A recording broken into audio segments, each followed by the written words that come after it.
So there was a minor snafu accidentally with the technology. So the screen reading, Lucas, you can turn off the screen and just put it on me actually, because I have the wrong reading. That was a reading from last month actually. So if you'd like to follow along, you're going to have to look in your pew Bibles today. And so we're actually going to be in Romans chapter 15, verse 4 today. So Romans chapter 15, verse 4, in which Paul writes the following words. For whatever was written in former days was written for our instruction, so that by steadfastness and by the encouragement of the Scriptures, we might have hope. I want you to think about the Bible, the book I hold here in my hand, the book that every single one of you has a copy or two right in front of you. And I want to think about the word valuable, as I said to the children earlier today. Now, if you look at value, a lot of times we tend to look at value based on its rarity. For instance, I talked about gold, and one of the reasons that, for instance, gold is seen as rare, as valuable, is because there's not always a lot of it. If there were a lot more gold, if everyone had gold, then gold would become less valuable. Now, the Bible is an interesting subject. Because right now, the Bible is a commodity that can be found in so many different places. For instance, right here within this church, I would guess, probably within the sanctuary, we have, just eyeballing it, maybe 100 copies, 120 copies of the Bible here in the sanctuary. We've got a stack of Bibles in either that room or that room. In our church library, we've got, Dave, probably at least another 30 Bibles. Every single one of you that has a smartphone of any kind with you today, you've got, every Bible ever written accessible to you within a single touch. Most households I know have at least one physical Bible in their home. Some of you have the great old family Bibles that are thick enough if you dropped it off a one-story building, you could drop a hole in the earth. Bibles are everywhere and common. It is the best-selling book in the history of the world. It can be found in every bookstore. And we have it on audiobook. We have copies in the church on audiobook. It is incredibly common. And because it is incredibly common, we tend to take it for granted. Because that's what we do with things that we have a lot of. If you see a person that's incredibly rich, they don't value money as much because they have so much of it. Whereas a person that has very little money puts a high value on every dollar and cent. If you have a billionaire, they're not going to care if they lose a $1 bill, but some people might. Because we have such ready access to the Bible, we don't always appreciate the fact that the mere fact that you can hold a Bible in your hands, open it up and read it, is historically speaking a miracle. Because for the vast majority of the history of the Bible, we're talking 2,000 years, that some forms of the Bible, if we talk about the Old Testament, even longer, but this Bible, less than 2,000 years, and for approximately 3/4 of that, the idea that you could have a Bible that you could read would be considered absolutely insane. You would not be able to just say, oh, I'm going to go home and I'm going to read that in the Bible. The pastor would not say, open up your Bible and follow along with me. We wouldn't have scripture readings plastered up on the wall. And the reasons for that were several. One, for the vast majority of this history, the vast majority of people were not able to read at a level to read the Bible. And so even if they had the scriptures, they would not be able to read it as easily. Secondly, even if they could read it, books were extremely rare for most of our history. And that is because it took an extraordinary amount of work. Right now, a Bible can be printed like this. But of course, for the majority of our history, what you had to do anytime you wanted a new Bible was someone had to sit down, someone with good handwriting, hopefully, had to sit down and carefully write down every single letter of the Bible so that you would have it. So every copy of the Bible was made by hand in depth. It took a long time. Even for ones that made it regularly, it took a long time to make a Bible. So even if you could read, and even if you could afford the astronomical sums, I mean, we're talking like, think a fancy luxury car, think your dream car. That's how much you would be expected to pay for a Bible back then. Now you can find a Bible, they're giving them away.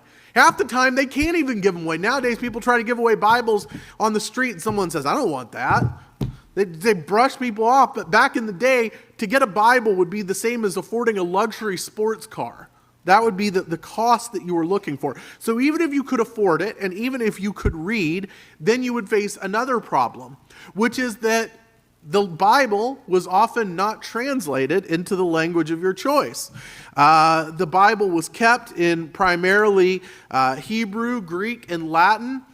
And in fact, there were strict prescriptions for much of the history against translating it in a language that people would even understand. And in fact, when I say there are prescriptions against this, I don't just mean it was frowned upon. Sometime look up the stories of people by the name of John Wycliffe or William Tyndale. These were people who, when they decided that, hey, we should print the Bible in English because people speak English now. Most of our people don't know anything about Latin or Greek. And so I was reading a little bit about William Tyndale last night, and not to get too grotesque about it, but when William Tyndale started translating the Bible into English, the reaction to it was, well, we're going to tie him to a stake, strangle him to death, and then burn his body. Again, let me remind you that William Tyndale's crime, for which he earned that punishment, his primary crime, was he thought the Bible should be written in English. This Bible that you see here in English, easy enough, to do that 500 years ago, could earn a man one of the most grotesque deaths I've ever heard. Think about that. And now here we are, we have these Bibles that have been, and that's what I want you to understand about the Bibles that you have, whether you have it in your phone, whether you have it in the pew, whether you have a physical copy at home, whether you have an audiobook, whatever your preferred method of learning the Bible is. Your right to read this Bible was paid for in blood. Your right to read this Bible was hard fought. It was, it's not an exaggeration to say battles were fought. I don't just mean verbal battles, physical battles fought so that you had the ability to read this Bible. Because it was believed that if people, normal people out there, had the right to read their own Bibles, they might get ideas in their head. They may not listen to the likes of people like me. I'm sorry. For some reason, while I'm doing this recording, the spam calls are coming in. They're trying to stop me from telling you about the Bible. That's what they're doing. They're trying to get to me. Anyway, now I've lost my train of thought. The church did not want the people to read the Bible for themselves. They believed that you should just listen to what I had to say. Now, sometimes I think that sounds pretty nice. If all of you just had to listen to what I had to say and take my word for it, I'd have a lot less back talk from some of the people out here. I'm not looking any directions in particular. It's not my fault if Dave Parento's right in front of me. But nevertheless, they believed that you should not have access to the Bible, and yet people died and smuggled copies and worked hard so that we could have the Bible. And so where does that leave us today?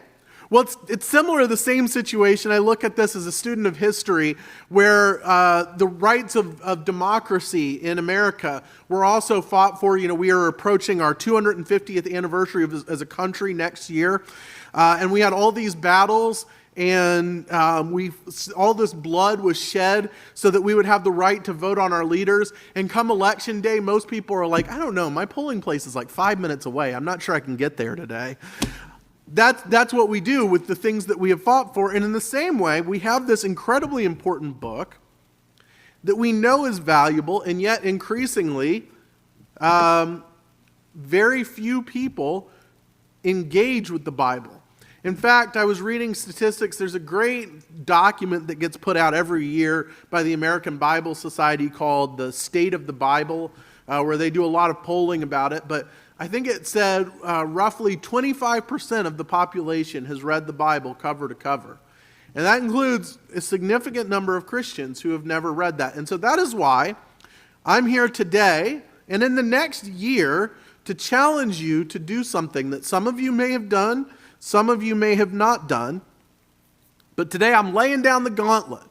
We, as Warwick Central Baptist Church, are going to be doing a challenge. The participation isn't mandatory because what would I do to, I have no power. I'm not going to put you in detention if you don't do it. Ooh, I could though, maybe. Well, anyway, but what I'm encouraging, what I'm going to challenge you to do is in the next year, I would like you to read this book. That's all I'm suggesting here. I am suggesting that in the next 12 months, not the next 12 months, December doesn't count, we're starting in January, in the next 12 months, to read every word that is written between these two covers. Now, I could lie to you and say that it's always going to be an easy thing. Tell you that every single day is going to be an easy to understand reading that'll take you 5 minutes and it won't inconvenience you in the least. But I'm not going to lie to you, because what I'm asking you to do is to stretch yourself in the next year. I'm asking you to do something that may actually be a little bit difficult. Paul, in his letters to several of the churches, often said to them, listen, your problem is that you accept good enough. You get to a certain point where you've accepted Jesus and you know a little bit and you're like, you know what, I'm good. I don't need to push myself any harder. But one of the things that Paul continually encourages them to do is push themselves, to challenge themselves, to do more, to work harder, to go deeper. And so that is what I'm asking you today. Are you capable of going deeper into the Scriptures? The benefits to doing so are enormous. One is that I can almost guarantee you, even if you have read the Bible cover to cover, in the next year, if you do that, you are going to find some things that you did not know. Things that you may have skimmed in the past, things that you have never heard a pastor preach on, things that Our Daily Bread has never covered, things that you may have just glimpsed past or never even known were there. You're going to find out some interesting things. Second, you are going to be strengthened in your life. You are going to be strengthened in your prayer life. You are going to be strengthened in your spiritual life. Third, as it said in the Romans passage we read today, Romans 15:4, the words given in the past were there for your encouragement, your hope. Who among us right now does not need more hope? Hope is a quality that I see increasingly lacking among all people, including people in this church. People who act as if last year was bad, this year is worse, and next year is going to be the worst one yet. These words are written in order that we may have hope and encouragement when we start to feel that way. These words are going to give you that strength of faith that can help you in this. The words in this can also give us great benefits in our lives. We are told, if you actually look at this state of the Bible that I told you, and if anyone's interested, just see me after church. I can email you a link to it because it's out there. It's a free download. They make it available to anyone. And they have this chart that measures like, I forget, oh gosh, I'm blanking on the word I'm looking here for, but basically completeness, happiness index. And there's this chart of how often people read the Bible and how happy they are. And literally it's a straight line going up. Never read the Bible, read the Bible every day. Read the Bible a few times a week. Read the Bible once a week. Read the Bible a couple times a month. Read it a couple times a year. Never read it in the year.